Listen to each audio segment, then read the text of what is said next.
Gonzalo, how important is that victory in the context of the South African group?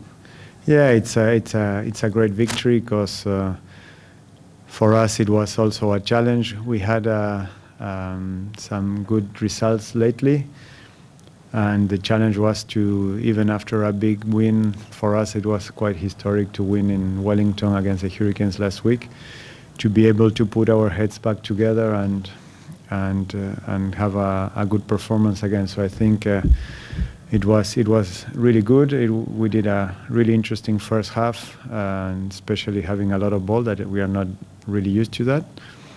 And I think in the second half, that yellow card almost killed us, because that was really where we struggled a bit. But again, concerning our competition and our conference, we knew that we had the chance today winning of getting ourselves first. There's a lot of points still to go for, but it's a good situation. What were your tactics going into tonight? Honestly, it was trying to. We knew that that our defense had to be really effective, because we know that we struggle when the teams played really wide game, and the Waratahs has an amazing skills and structures to really put us under a lot of pressure. So we try to focus on trying to slow down the ball as much as we can, and cover as much space we could to not to get too narrow. And I think that really helped us not to be under pressure a lot of time. And the other one was trying to keep a bit more the ball and try to attack them, try to use all the options that we have in our attack. I think it went well, especially a couple of set piece moves that we prepared. They permit us to score and to put ourselves into a good situation. So I think again it was the tactics and especially the character after the yellow card to go for the game, and because at moment it got really tough. Are you starting to think you're now capable of winning the championship, or do you think there's still things you need to improve to get to that level? No, we don't. It's not a cliche answer. Is the reality. I think even if we didn't look good, especially when we were 14, when we were 15, we were okay. But you can see that there's a lot to improve if we wanna be into the best teams of the among the best teams of the competition. So the formula is working. We have some good results without thinking a lot about how if we're gonna play playoffs, if we're gonna receive or fly or finish second or 10th. So I think the main thing now is to recover well and to prepare a good game against Queensland. We saw yesterday they played an amazing game, and it was incredible that they didn't beat the Chiefs.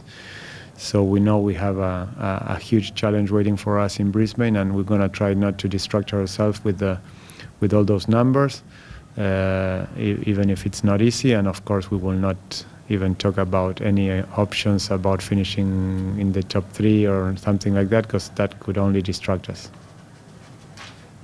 How do you manage to change the mentality of Latin players to be far more disciplined? 2 or 3 years ago, the Jaguares were giving so many penalties, and now we give so few.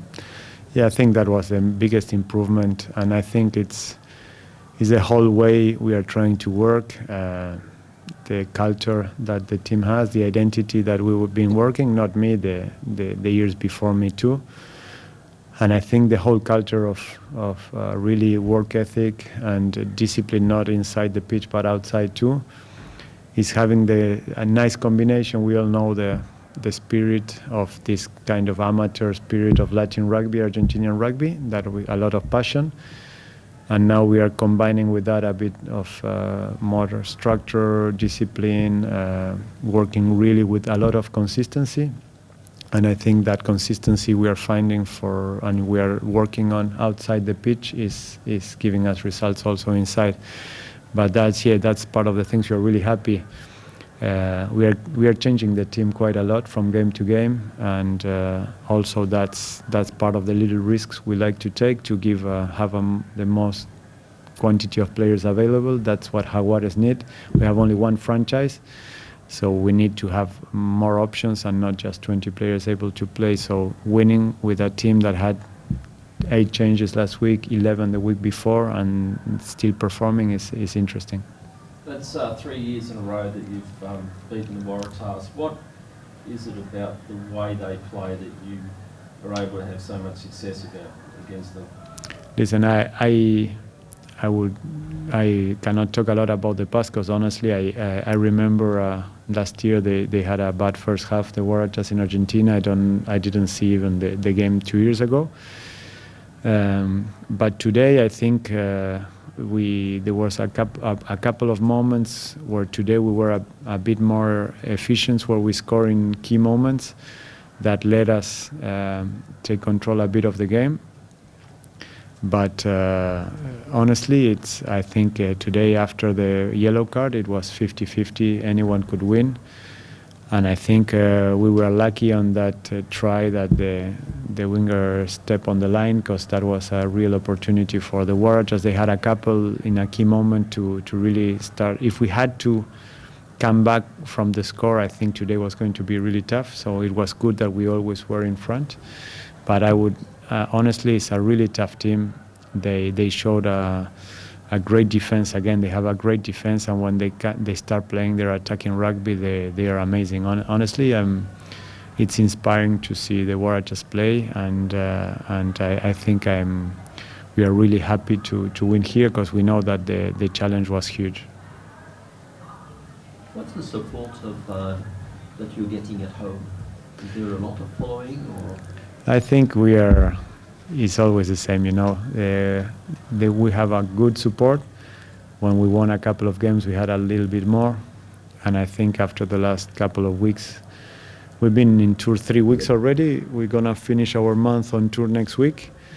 And so we don't know a lot, but I think the support is growing, and it's amazing, because we will have, after the Reds, 2 games at home. And hopefully that will give us a nice crowd and a lot of support but we are honestly representing our clubs in Argentina. The club rugby is really important, and all these players in here, the systems in the Southern Hemisphere is much more structured, and we are trying to get there, be so organized like countries like Australia, New Zealand or South Africa, but our strength is our clubs. So in our club rugby, there's a lot of excitement with the team.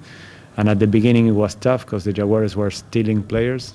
And now we are representing our clubs. And for us, our main motivation is to represent each one of our little clubs in Argentina. That is super important for us. And now this jersey too. So I think that's what giving the support more and more. Is growing more and more, because they feel really identified with the spirit of the team. But clubs are still, there's no money in... No, the money is, the players pay to play. But I think like here in amateur rugby or in Europe, sometimes we talk about, but I think in any club rugby here, like, the players don't get paid. In Argentina, it's completely amateur.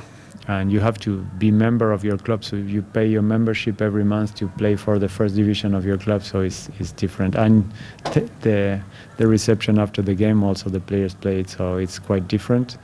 So that's what gives to our professional players also that sensation that they are really privileged. So I think that's part of the secret, that why they are so committed to. And how difficult was it to replace Nicolas Sanchez? That was one of the challenges. Nicolas Sanchez, Juan Hernandez, both were key players of the last seasons and big leaders. When they left, they both could play. They were the 2 number 10s, the 2 biggest leaders of the team. So it was one of the nice adventures and challenge we had. And I think it's good, because now we found ourselves with 2 interesting options, with Diaz Bonilla and Miotti, and still a couple that we left at home. And so it's great, because we have really key players like Bertranu, the number 9 that played almost all last year. He got injured first or second game and he was out. Matias Alemano is the second row that he's out also for the whole season. Bautista Delgui was the best scorer last year. We lost him also. So the best part of all this story is that we had some important players missing from the last seasons, and the team is still there and performing. So that's great news. Will Sanchez be going to Japan? I think that's the national team coach to answer, but I think he's all those players that are in Europe that are performing are part of can be called, but I think the priority will always be the Jaguares.